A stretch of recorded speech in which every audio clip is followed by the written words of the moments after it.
AEW President Tony Khan calls out a double standard over the criticism of Hook getting an AEW World Championship opportunity in All Elite Wrestling. Meanwhile, Jinder Mahal is set to challenge for the WWE World Heavyweight Championship next week on Monday Night Raw. He's posted several times on social media some very interesting and thought-provoking comments. In addition to that, he's fired back at the USA Network after they possibly mocked him on social media Monday night as well. We've got the ratings for AEW Collision on TNT. Zack Sabre Jr. versus Bryan Danielson, their rematch in New Japan Pro Wrestling has been announced. Dolph Ziggler's New Japan Pro Wrestling debut match has also been announced. Plus, Matt Riddle confirms that he was originally scheduled to win the 2022 Men's Royal Rumble.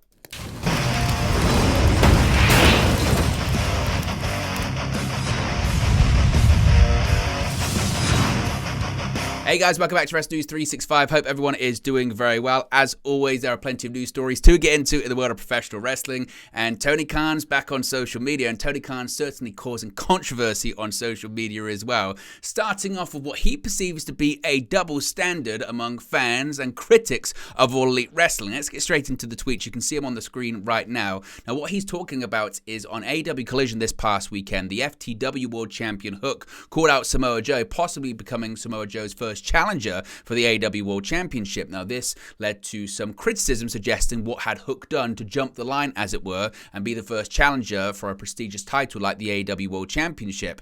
Well, this past Monday night on Raw, we saw Jinder Mahal and Seth Rollins have a segment on Raw that leads to a World Heavyweight Championship match between Jinder Mahal and Seth Rollins next week on the broadcast. Tony Khan has taken to social media to describe what he perceives as a double standard involved in all of it. He says, quote, "A double standard. Hook 28-1 career record on winning streak calls out the champ. A logical challenge sparks online outrage. Jinder," referring to Jinder Mahal, "has literally lost every match he's in for the past year. Immediately gets title shot. Where is the rage? Hashtag AEW Dynamite tomorrow on TBS."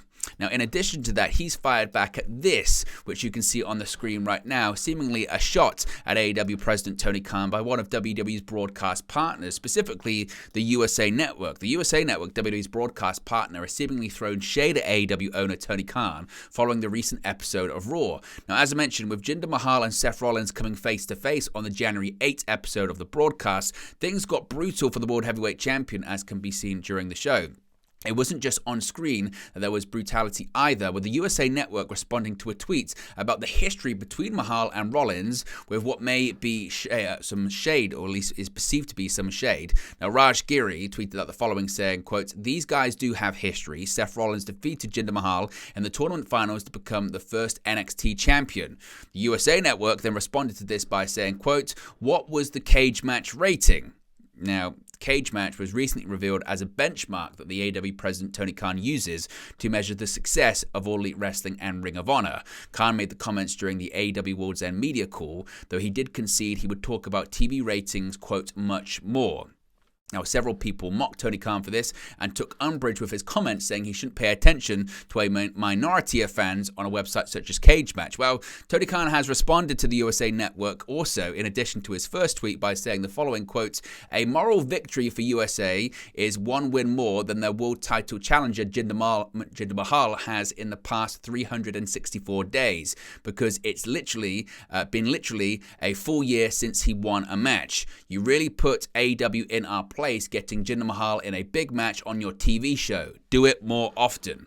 So, what are your thoughts on Tony Khan's comments on social media? Is this just another case of Tony Khan trying to stir things up to get people to watch his product? Or is this just another case of Tony Khan embarrassing himself on social media? Should he pull himself back, or should there be someone around him that tells Tony Khan, you can't keep posting tweets like this? Let me know your thoughts about it in the comment section below. Now, we also have the ratings for AEW Collision this past Saturday on TNT. Thanks to AEW World's End, AEW Collision had a bit of a holiday break to close 2023, with the last episode of the year airing on December 23rd. With the show kicking off its 2024 this past weekend, AEW was hoping to continue Collision's strong ratings run from December, though one of the last few games of the NFL regular season had other ideas. WrestleNomics reports that Saturday's Collision drew 402,000 total viewers and a 0.13 in the 18 to 49 demographic, though this continued Collision's trend of drawing in the 400,000 range and above a 0.10, both numbers were down from 2 weeks earlier, with total viewership falling 18% from 489,000, while the 18 to 49 decreased 19% from 0.16. Collision went head-to-head with the Indianapolis Colts versus Houston Texans games, with the game drawing 19.6 million viewers, helping contribute to Collision's lowest total numbers since November 25. Now, interest was there from the beginning of Collision, which opened with 457,000 total viewers, the high point of the show, and a 0.15 for Sting and Darby Allin versus the Workhorsemen, and the beginning of the Eddie Kingston versus Trent Beretta match, except for quarter hour 3, which dropped to 370,000 total viewers. The numbers would remain steady for the first hour and 15 minutes, with the 18 to 49 peaking in quarter hour 2, which drew an identical 0.15 to quarter hour 1, but had slightly more viewers, at 203,000 to quarter hours 1, 197,000. Momentum wasn't maintained from 9:15 on, however, starting in quarter hour 6, which drew 379,000 total viewers, and a 0.12, a 13 and 14% decrease from quarter hour 5. Things got worse in quarter hour 7, as the start of FTR versus the House of Black main event drew 343,000 total viewers, and a 0.11 in the 18 to 49, a show low in both categories. The conclusion of the match drew 377,000 total viewers and a 0.12, increasing a respectable 10% and 13% to close the show. Now let's talk about some New Japan Pro Wrestling. Some big matches have been confirmed by the promotion that involve a former WWE star and a current AEW star as well. A major rematch featuring AEW star Bryan Danielson has now been officially announced for an upcoming New Japan Pro Wrestling event. With Danielson announcing in September of last year, he had just 1 year left as a full-time wrestler. The popular star has wrestled a number of dream matches ahead of transitioning into a part-time performer later this year. Danielson notably faced off against New Japan's Zack Sabre Jr. in a technical wrestling showdown at Wrestle Dream back in October for All Elite Wrestling, defeating Sabre with his Psycho knee. Zack Sabre Jr. has since protested that Danielson took the cheap way out by winning the match via pinfall, but more recently issued a challenge for another match during the January 5 New Year Dash show. We now know when the rematch is going to take place, with New Japan Pro Wrestling announcing the match for the upcoming The New Beginning in Osaka show on February 11. Danielson notably faced off against Kazuchika Okada recently at Wrestle Kingdom 18 in Japan, losing to the Rainmaker in singles action. The New Beginning in Osaka will also feature Will Ospreay's final match as a full-time New Japan star before he officially joins All Elite Wrestling, New Japan's first cage match since 2004. Now, speaking of the New Beginnings, this one isn't taking place in Osaka, but it's going to be featuring the New Japan Pro Wrestling debut of Nick Nemeth, formerly known as Dolph Ziggler, following his WWE release. Former World Heavyweight Champion Dolph Ziggler was among those released from WWE back on September 21st, with his 90-day non-compete expiring in December. Following his free agency, Ziggler made his debut for New Japan Pro Wrestling under his real name Nick Nemeth, where he shot an angle with new IWGP Global Champion David Finlay. Finlay became the inaugural IWGP Global Champion with a victory over Will Ospreay and Jon Moxley in a three-way at Wrestle Kingdom 18 before he confronted Nemeth at ringside.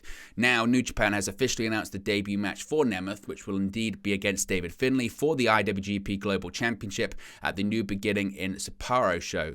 That match is going to be taking place, as I mentioned, on February 23. So certainly a big match, a couple of big matches announced by New Japan Pro Wrestling there as well. Finally, Matt Riddle has opened up about the Royal Rumble and suggesting back in 2022 he was actually meant to win the match, but those plans were changed because of Brock Lesnar.